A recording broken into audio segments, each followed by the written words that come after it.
नमस्कार साथियों, कैसे हैं आप। उम्मीद करता हूं कि आप सभी स्वस्थ होंगे, खुश होंगे और एक सकारात्मक सोच और जोश के साथ निरंतर अपनी पढ़ाई कर रहे होंगे। ऐसी मैं आपसे उम्मीद रखता हूं। दोस्तों, आज जो टॉपिक मैं लेके के आया हूं आपके लिए वो है वाक्य रचना। काफ़ी इम्पोर्टेंट टॉपिक है, लगभग परीक्षाओं में इससे प्रश्न पूछे जाते हैं। तो आज हम चर्चा करते हैं कि वाक्य क्या है, वाक्य की रचना कैसे की जाती है, वाक्य की कसौटियाँ क्या होती हैं। एक शब्द शुद्धि की दृष्टि से भी इन तत्वों का बहुत ही महत्वपूर्ण योगदान होता है एक वाक्य रचना में। तो आइए चर्चा करते हैं वाक्य पे। टॉपिक का नाम रहेगा वाक्य रचना। तो पहले हम पढ़ेंगे वाक्य क्या है। दोस्तों, आप सभी को पता है कि वाक्य है ना, वो एक शब्दों का समूह है। एक शब्दों का समूह है, वाक्य कहलाता है। लेकिन एक वाक्य निर्माण में शब्दों का एक सार्थक समूह होना चाहिए। सार्थक समूह का मतलब प्रत्येक जो शब्द होगा वो वाक्य में आकर पद कहलाएगा और वो पद का एक निश्चित अर्थ होना चाहिए और उसे हम क्या कहते हैं, वाक्य कहते हैं। तो परिभाषा क्या होगी, शब्दों का सार्थक ध्वनि समूह है। सार्थक ध्वनि समूह है, शब्द कहलाता है। शब्द कहलाता है, ये बात सभी को पता है। कैसा समूह है, सार्थक ध्वनि समूह है।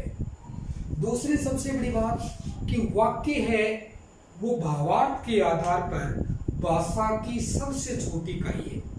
अगर वैसे हम बात करें, भाषा की सबसे छोटी इकाई अगर लिखित पूछी जाती है तो सभी को पता होती है क्या है, वर्ण है। ये तो लिखित हो गई। मौखिक पूछे तो ध्वनि हो गई, ठीक है, ध्वनि हो गई। और अर्थ के आधार पे पूछे तो शब्द हो गई। लेकिन भावार्थ के आधार पे पूछे तो क्या हो जाएगी, वाक्य हो जाएगी। तो भावार्थ के आधार पे भाषा की सबसे छोटी इकाई आपसे पूछा जाए तो क्या होती है, वाक्य होती है। वो वाक्य होती है वो एक अर्थपूर्ण इकाई होती है, ठीक है। तो क्या होती है, वाक्य भाषा की अर्थपूर्ण इकाई है। अर्थपूर्ण इकाई है, ये बात आपको ध्यान में रखना है, ठीक है। अर्थपूर्ण इकाई है। अर्थपूर्ण यानी कि एक वाक्य को जब हम किसी के सामने प्रस्तुत करते हैं या अपनी बात को किसी वाक्य में बांधकर किसी को कहते हैं तो उसको उस शब्दों के माध्यम से, उस शब्दों के शब्द समूह के माध्यम से पूरा अर्थ समझ में आ जाता है। जैसे कि हम बात करें, मैंने बोला कमल। अब कमल है वो एक क्या है, शब्द है। क्या है, शब्द है। लेकिन आपको पता है कि कमल किसी व्यक्ति का नाम भी हो सकता है और कमल एक फूल भी हो सकता है। या आपको दो दबंग आपके मन में आ जाएंगे, ठीक है। अभी तक इसका अर्थ तो आपको पता चल गया, या तो कोई व्यक्ति या फूल, ठीक है। कमल का लगभग आप 90% ये मानोगे कि कमल का फूल ही बोलेगा। लेकिन मैंने इसको जो ही वाक्य बांधा कि कमल ईमानदार बालक है, अब तुरंत आपको समझ में आ गया कि किसी बालक का नाम है और जो एक व्यक्तिवाचक संज्ञा है। तो तुरंत ये कब हुआ, जब एक वाक्य में इस बात को हमने बांध कर रखा। तो इसीलिए मैं कहता हूं कि वाक्य भाषा की अर्थपूर्ण इकाई है जो अर्थ में स्पष्टता लाने का काम करती है। तो बात समझ में आ गई होगी आपको।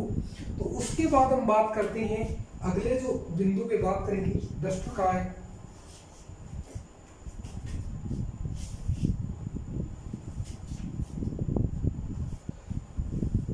हाँ, तो कमल ईमानदार बालक है, तो इसी को वाक्य में रखा तब ये बात समझ में आई।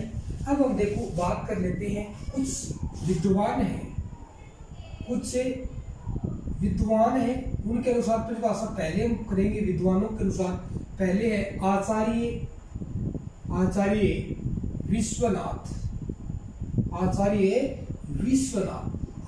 विश्वनाथ ये कहते हैं कि वाक्य क्या है, कि वाक्य वही है जिसमें योग्यता, आकांक्षा आदि के भाव या तत्व विद्वान होते हैं, उसे ही हम क्या कहते हैं, वाक्य कहते हैं। आचार्य विश्वनाथ क्या कहते हैं कि वाक्य वह है जिसमें आकांक्षा, योग्यता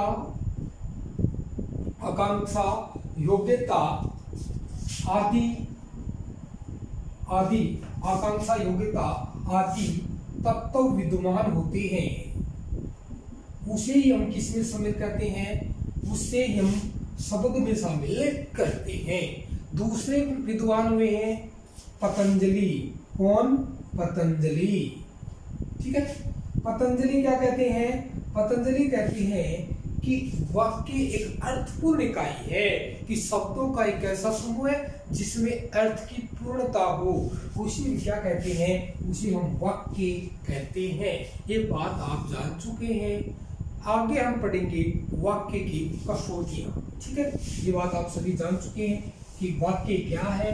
वाक्य शब्दों का एक सार्थक ध्वनि समूह है जिससे एक निश्चित अर्थ की हमें प्राप्ति होती है। ठीक है। वाक्य है वो भावार्थ के आधार पर भाषा की सबसे छोटी इकाई भी मानी जाती है। अब हम बात कर लेते हैं वाक्य की कसौटियां। काफी इंपॉर्टेंट बिंदु है वाक्य की कसौटियां। एक वाक्य रचना में इन कसौटियों का बहुत ही महत्वपूर्ण योगदान है। जब हम वाक्य शुद्धि टॉपिक पढ़ेंगे तो इस कसौटियों का हमें ज्ञान होना जरूरी होता है। वाक्य की कसौटी में पहला जो बिंदु हम पढ़ेंगे उस बिंदु का नाम है सार्थकता। ठीक है, इसे हम समझने का प्रयास करेंगे। क्या होती है सार्थकता? कि एक वाक्य होता है वो सार्थक ध्वनि समूह है, ये बात आपको पता है। तो एक वाक्य हमेशा सार्थक शब्दों से ही बनता है। तो वाक्य हमेशा सार्थक शब्दों से बनता है। ठीक है, यानी कि वाक्य के अंदर हमेशा किसका प्रयोग होना चाहिए? सार्थक शब्दों का प्रयोग होना चाहिए। इस बात को आपको दिमाग में रखना है।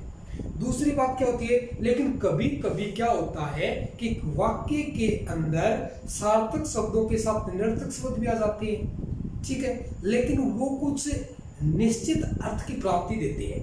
ठीक है, जैसे कि हम बात करते हैं, आप कई बार बोलते हो कि चाय वाय पीकर जाना, तो चाय वाय, लेकिन इस वाय का अर्थ नहीं है, लेकिन चाय वाय का मतलब उसके साथ में और अन्य सामग्री, जैसे कि बिस्किट भुजिया, जैसे मान सकते हैं भुजिया, तो चाय वाय का अर्थ है चाय के साथ अन्य खाते जो भी सामग्री होगी। लेकिन इसको वाक्य में रखने से थोड़ी सी और स्पष्टता आती है, लेकिन इसका कोई वैसे स्वतंत्र इसका कोई भी मतलब कि इसका अर्थ नहीं होता है।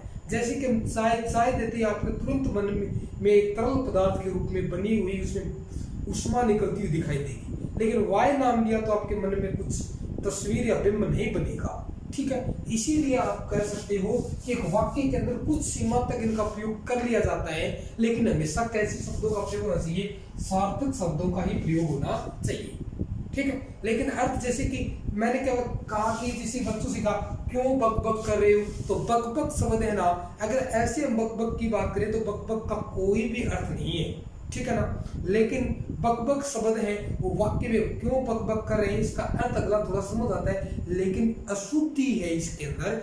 बक बक शब्द का व्याकरणिक अर्थ पर कोई भी अर्थ नहीं है, लेकिन कुछ शब्द हद तक हम इनका प्रयोग कर लेते हैं, लेकिन ये निरर्थक है। ठीक है, तो इसीलिए पहले कसौटी क्या होनी चाहिए कि वाक्य के अंदर हमेशा सार्थक शब्दों का ही प्रयोग होना चाहिए। यहीं से आप वाक्य शुद्धि को समझ सकते हैं, तो समझते रहना। दूसरी महत्वपूर्ण कसौटी है योग्यता। क्या है? योग्यता काफी इंपॉर्टेंट बिंदु है ये भी, कि एक वाक्य के अंतर्गत क्या होना चाहिए कि एक वाक्य रचना करते समय जिस प्रसंग या विषय में बात की जाती है उसी के अनुकूल ही पद या शब्दों का चयन किया जाना चाहिए। एक वाक्य के अंतर्गत हमेशा प्रसंग के अनुकूल या विषय के अनुकूल, अर्थात जो धर्म मानता है, जो प्रकृति के विरुद्ध नहीं है, जिसे समाज में माना जाता है, उसी के अनुकूल ही हमें शब्दों का चयन किया जाना चाहिए। जैसे कि हम बात कर लेते हैं कि वाक्य के अंदर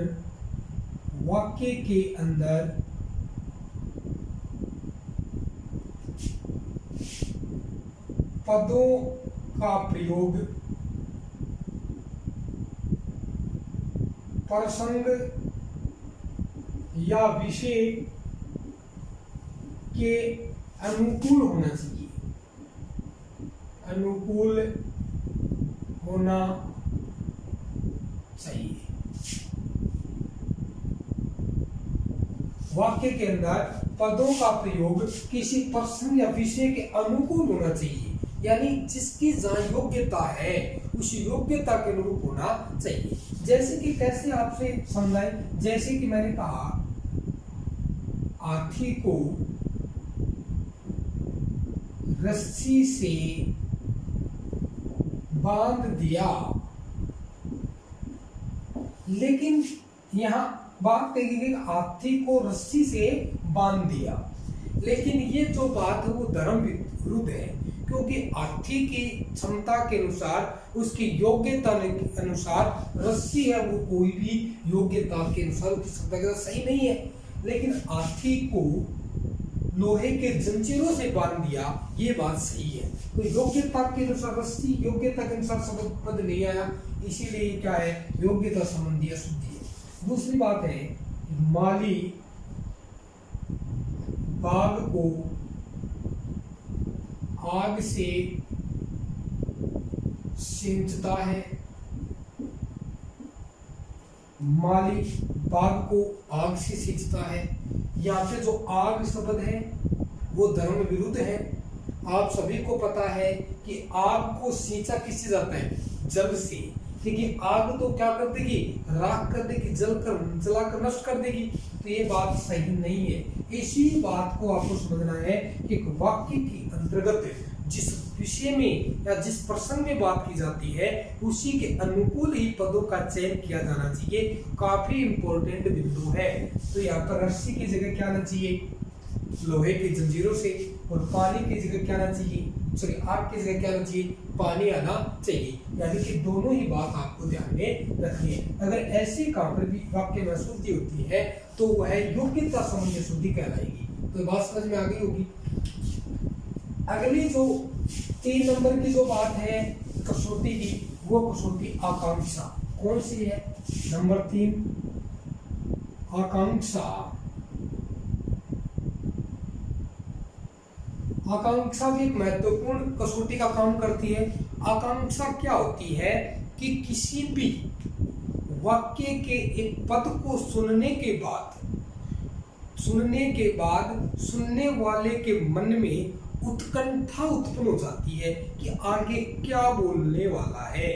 यानी कि हम बात करें, एक भूखे बच्चे के सामने माँ ने कहा रुको बेटा, अब बेटे के मन में तुरंत उत्कंठा या जिज्ञासा उत्पन्न हुई कि माँ कब से बोले दूध लेकर आ रही हूँ। यानी कि वाक्य के एक पद को बोलने के बाद यानी कि मन में उत्कंठा या जिज्ञासा उत्पन्न होना ही क्या कहलाती है, आकांक्षा कहलाती है। समझ में आ गया ना। आकांक्षा क्या होती है कि एक वाक्य के पद का उच्चारण करते ही आगे के शब्दों को सुनने के लिए उत्कंठा उत्पन्न होना क्या कहलाती है, आकांक्षा कहलाती है। तो क्या है कि वाक्य के एक शब्द को सुनने के बाद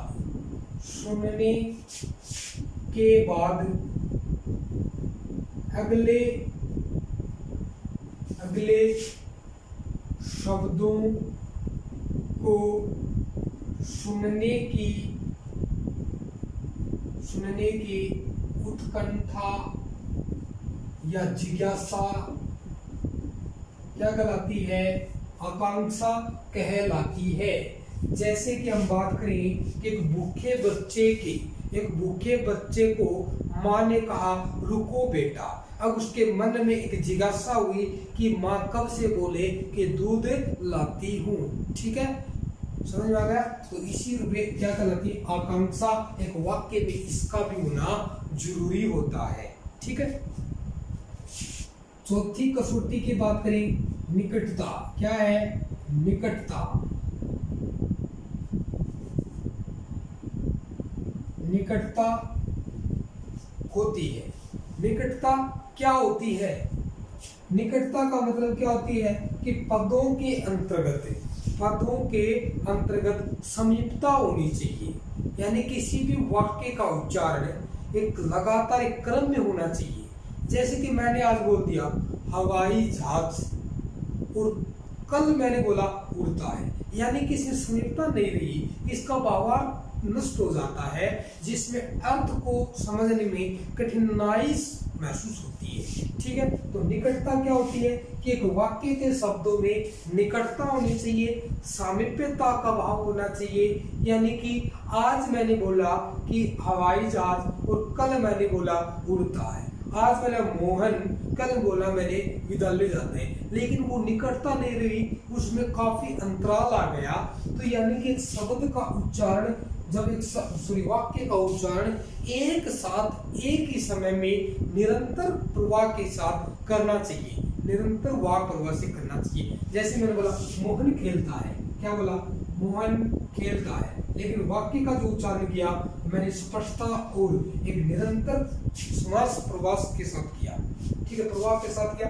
लेकिन जब मैंने आज बोला मोहन और कुछ घंटों बाद या कल अगले दिन बोला खेलता है, यानी कि सुनने वाले के समझने में कठिनाई महसूस होगी। तो इसीलिए क्या होनी चाहिए, निकटता होनी चाहिए। क्या होनी चाहिए, वाक्य में निकटता होनी चाहिए। ठीक है, नंबर 5 वो है पदक्रम। क्या है, पदक्रम। ठीक है, काफी इंपॉर्टेंट बात है। पदक्रम क्या होता है कि एक वाक्य के अंदर, जैसे आपको पता है व्याकरणिक नियमों के अनुसार पदों की एक संरचना होती है कि क्या होती है, कर्ता, कर्म और क्रिया। ठीक है, उसी के अनुकूल ही एक वाक्य रचना का प्रयोग किया जाना चाहिए। ठीक है, कर्म होना चाहिए। जैसे मैंने बोला विद्या, विद्या अनमोल धन है, विद्या अनमोल धन है, ये वाक्य बोल दिया। अब ये वाक्य है वो पदक्रम की दृष्टि से शुद्ध है, लेकिन इसे बोल दिया मैंने अनमोल विद्या धन है। अब देखो विद्या अनमोल धन है, ये बोला अनमोल विद्या धन है। अब ये क्या है, ये व्याकरणिक पदक्रम के अनुसार क्या है, अशुद्ध है। जैसे मैंने बोला खरगोश को काटकर गाजर खिलाओ, खरगोश को काटकर गाजर खिलाओ। ठीक है, अब खरगोश को काटकर, ये क्या है, पदक्रम। क्या होना चाहिए कि खरगोश को गाजर काटकर खिलाओ, तो खरगोश को गाजर काटकर खिलाओ। ठीक है, खरगोश को क्या काटना है, गाजर काटना है। यहाँ पर क्या है, खरगोश को काटने का बोध हो रहा है, तो ये क्या है, अशुद्ध है। तो आपको पदक्रम का भी एक ध्यान रखना चाहिए। ठीक है, ये बात भी आपको ध्यान में रखना चाहिए। दूसरी बात होती है नंबर 6 अन्वय। क्या होना चाहिए, अन्वय। अन्वय का मतलब ये होता है कि पद परिचय, और इसे ही क्या होता है, अन्वय का शाब्दिक अर्थ होता है मेल। क्या होता है, मेल होता है। क्या होता है, मेल। एक वाक्य में क्या होना चाहिए, मेल अच्छे तरीके से होना चाहिए। अगर कर्ता पुल्लिंग का है तो उसकी क्रिया भी कैसे होनी चाहिए, पुल्लिंग में होनी चाहिए। कि किसी भी वाक्य में कर्ता के अनुसार लिंग, वचन, कारक आदि का सही दृष्टि से प्रयोग करना। मान लो कर्ता स्त्रीलिंग का है और हमने उसकी क्रिया क्या कर दी, क्रिया कर दी पुल्लिंग की। जैसे मैंने कहा 91 की बात करें, जैसे मैंने कहा कि गीता पुस्तक पढ़ता है।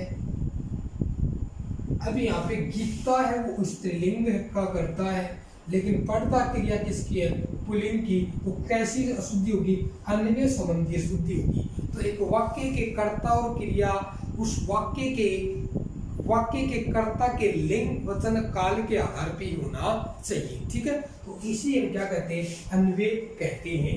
तो आपको ये वाक्य छोटे समझ में होगी। सार्थकता, एक वाक्य में हमेशा सार्थक शब्दों का प्रयोग होना चाहिए। योग्यता क्या होती है, योग्यता होती है कि एक वाक्य के अंदर एक शब्द को सुनने के बाद दूसरे शब्द को सुनने की उत्कंठा होनी चाहिए। अर्थात हम कह सकते हैं कि सार्थकता और आकांक्षा के मध्य क्या होना चाहिए, स्पष्टता होनी चाहिए, ठीक है।